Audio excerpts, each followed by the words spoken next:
Hello everyone. Today we will study Indus Valley Civilization. Indus Valley Civilization is also known as Harappan Civilization, and it is the earliest known urban culture of the Indian subcontinent. It flourished roughly between 2500 BCE and 1500 BCE. At some places, it continued even after this period. Earlier, it was believed that it existed around the same time as civilization in Egypt and Mesopotamia and China. But the recent findings from Bharana suggest that the Indus Valley civilization could have been older than the Egyptian and the Mesopotamian civilizations. Harappa and Mohenjo-daro. These two are the main sites of Indus Valley civilization. Harappa was excavated by Dayaram Sahani and Mohenjo-daro was excavated by R.D. Banerjee under the guidance of Sir John Marshall. For many years after the discovery of Harappa, Mohenjo-daro and other nearby sites, it was believed that this civilization was limited to a very small area near River Indus. Later excavations, however, revealed that the Indus civilization was spread much over a larger area. Indus remains have been found in Kot Diji, Amri, and Chanudaro. It's all in present day Pakistan. Bhirana, Banawali, and Rakhigadi in Haryana. Okay, Rupur in Punjab, Alamgirpur in Uttar Pradesh, and Kalibangan, Rajasthan, Lothal, Rangpur, Rajadi, Dholavira in Gujarat. This civilization is known as Indus River Valley civilization because it is found near River Indus. And it is also known as Harappan civilization because Harappa was the first site to be excavated. The Indus civilization had a writing system which today still remains a mystery. All attempts to decipher it have failed.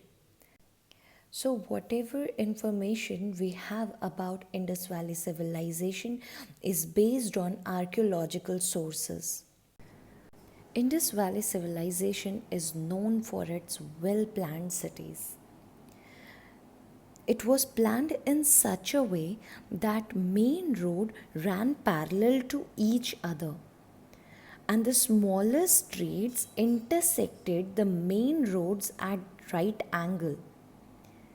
So the entire city was divided into a series of rectangular blocks.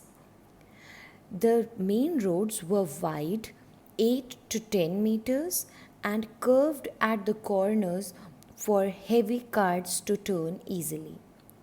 There are also evidences of street lamps on the road.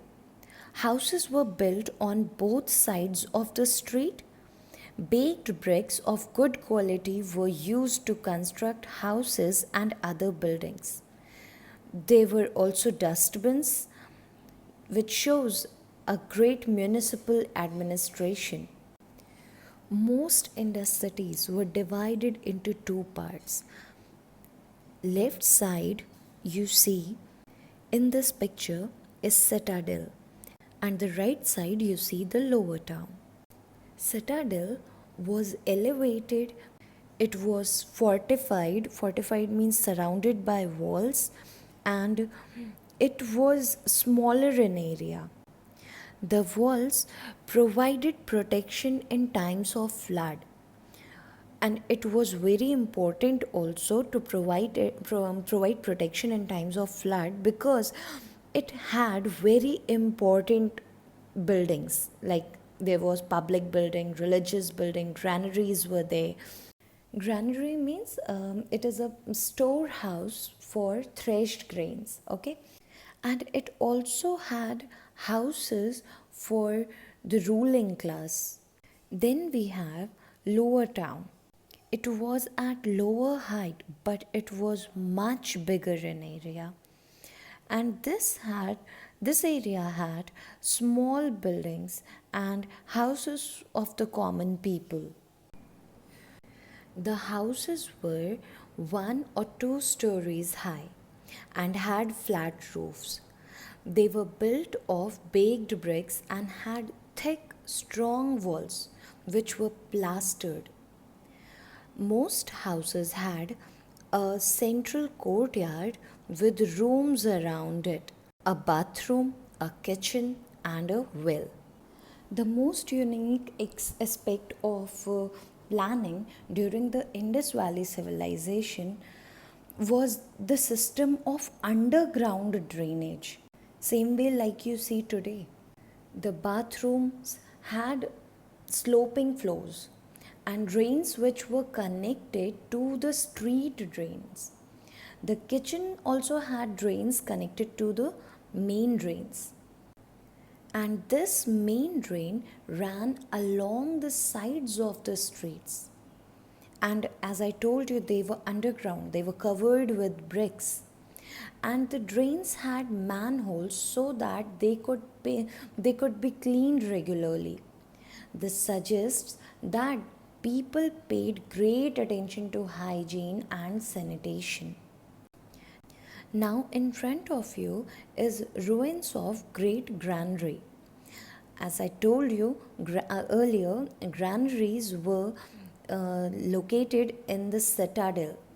There were 2 rows of 6 granaries, and it was used to store grains. And they were built very close to rivers so that they could easily transport the grains to the ports.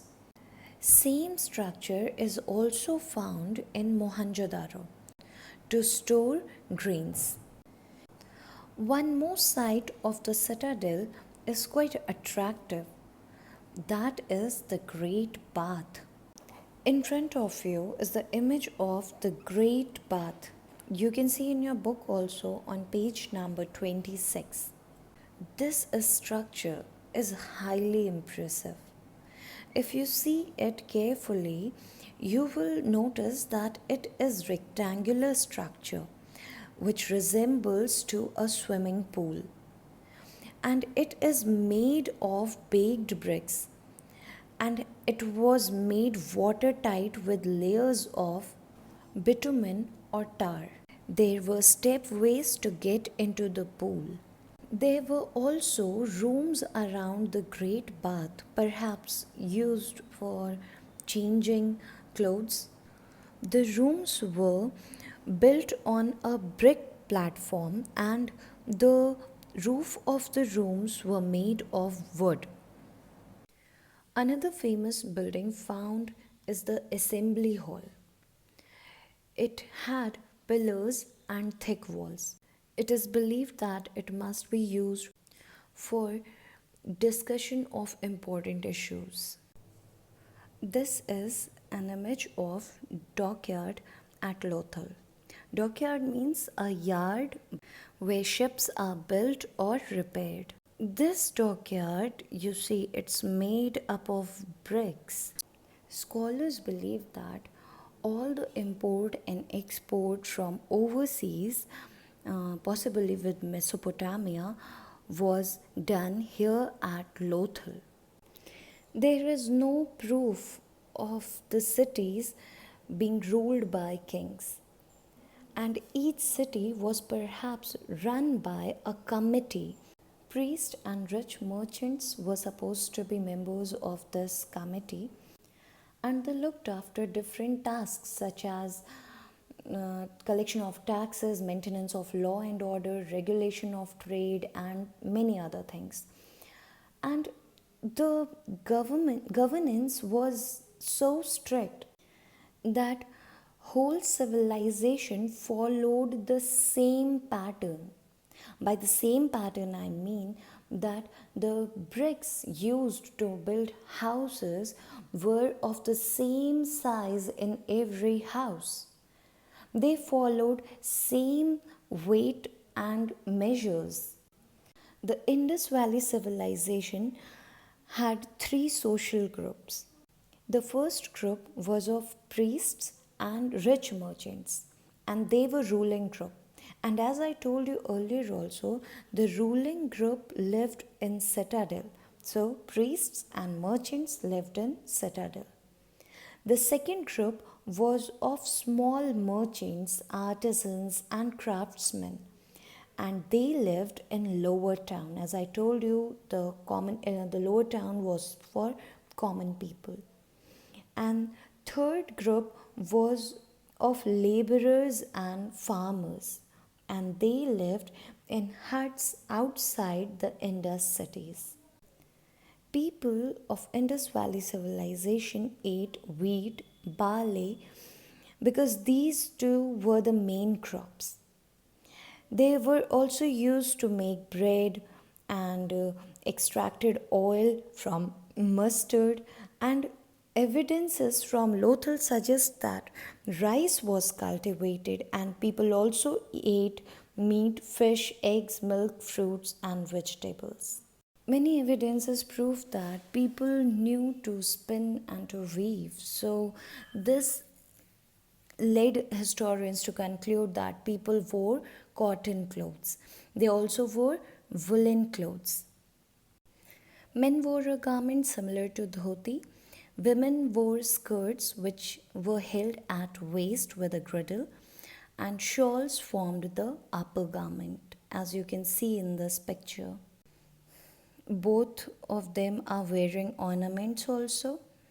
Men wore amulets and finger rings, while women wore necklace, bracelets, bangles, and earrings. The jewelry worn by rich were made of gold and silver, and poor wore jewelry of bone, shell, and copper. People in Indus civilization were very fond of singing and dancing. They played a game quite similar to modern chess. Toys excavated from the Indus Valley civilization include small cards, whistles shaped like birds, and toy monkeys which could slide down a string. The earliest toys are made from materials found in nature, such as rocks, sticks, and clay. That's all for today. If you have any confusion, you can ask. Thank you.